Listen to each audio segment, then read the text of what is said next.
آج کا دن ہمارے لیے نہ صرف دارالعلوم کے لیے، حضرت رحمۃ اللہ علیہ کے خاندان کے لیے، بلکہ پوری امت مسلمہ کے لیے، پورے ملک کے لیے، پوری قوم کے لیے اور پوری امت مسلمہ کے لیے ایک ایسا داغدار سانحہ ہے کہ اس پر رنج و غم کے کوئی بھی الفاظ استعمال کیے جائیں وہ ناکافی ہوں گے۔ آپ حضرات نے اپنی محبت، عقیدت اور ایمانی اخوت کا مظاہرہ کرتے ہوئے یہاں پر حضرت کی نماز جنازہ میں شرکت کے لیے زحمت اٹھائی۔ میں جانتا ہوں کہ اس وقت صرف کراچی کے نہیں بلکہ پورے ملک سے، دور دراز کے علاقوں سے، گلگت سے، چترال سے، بلوچستان کے دور دراز، دور افتادہ علاقوں سے اور ملک کے ان حصوں سے جہاں تک پہنچ بھی آسان نہیں، وہاں سے حضرات علماء کرام اپنی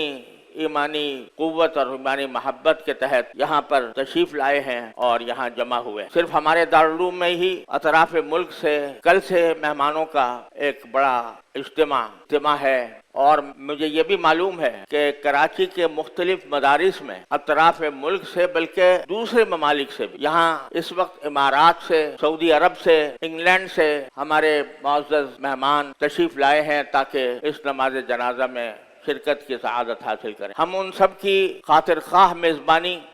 جو اس کا حق ہے وہ ادا نہیں کر سکے اور نہیں کر سکتے، ان کا اجر یقیناً اللہ جل جلالہ کی بارگاہ میں ہے، اور انشاءاللہ ان کی اس محبت کا، ان کی اس عقیدت کا، ان کے اس ایمانی جذبے کا عظیم اجر اللہ جل جلالہ کی بارگاہ سے ان کو ملے گا۔ اس وقت نماز جنازہ کا اعلان 9 بجے ہوا ہے، انشاءاللہ کوشش یہی ہے کہ 9 بجے نماز جنازہ ادا کر دی جائے، اور اس کے لیے الحمدللہ مناسب انتظامات بھی کیے گئے ہیں۔ لیکن میں اس موقع پر اتنا عرض کروں کہ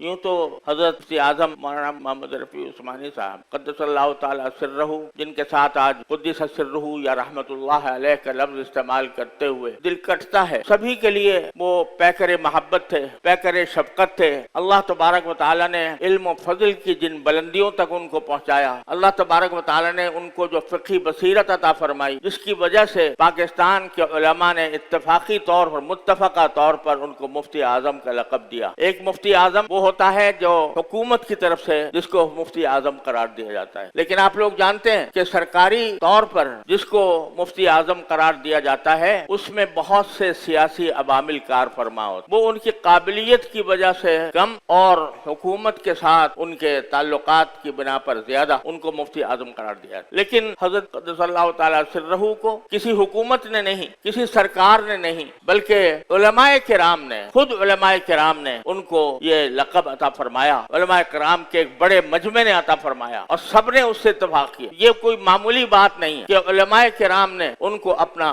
ایک طرح سے علم و فقہ کے اندر اپنا سربراہ اور مفتی اعظم قرار دیا۔ اللہ تبارک و تعالی نے اس کا مظاہرہ بھی اس طرح کرایا کہ اس وقت ملت اسلامیہ جن مختلف مسائل کا شکار ہے اور جو نو بنو مسائل پیدا ہوتے رہتے ہیں، اللہ تبارک و تعالی نے ان کے قلم سے، ان کی زبان سے، ان کی تصنیفات سے، ان کے فتاوی سے ان تمام مسائل کا حل پیش کیا، اور مفتی اعظم ہونے کا انہوں نے پورا حق ادا کیا۔ اور جیسا میں نے ابھی عرض کیا کہ سرکاری مفتی اعظم نہیں بلکہ علماء کرام کے نامزد مفتی اعظم۔ تو یہ مفتی اعظم جو سرکاری طور پر مقرر کیے جاتے ہیں، یہ سرکاری اعزازات جو ان کو دیے جاتے ہیں ایسے افراد کی طرف سے ہوتے ہیں جن کو نہ علم کا پتہ ہے، نہ ان کے تفقہ کا پتہ ہے، نہ ان کی بصیرت کا پتہ ہے۔ لیکن حضرات علماء کرام جو علم کی حقیقتوں کو پہچانتے ہیں، جو اس کی باریکیوں کو سمجھتے ہیں، جو اس میں بصیرت رکھتے ہیں، جب وہ کسی شخص کا انتخاب کریں تو وہ ہے در حقیقت جو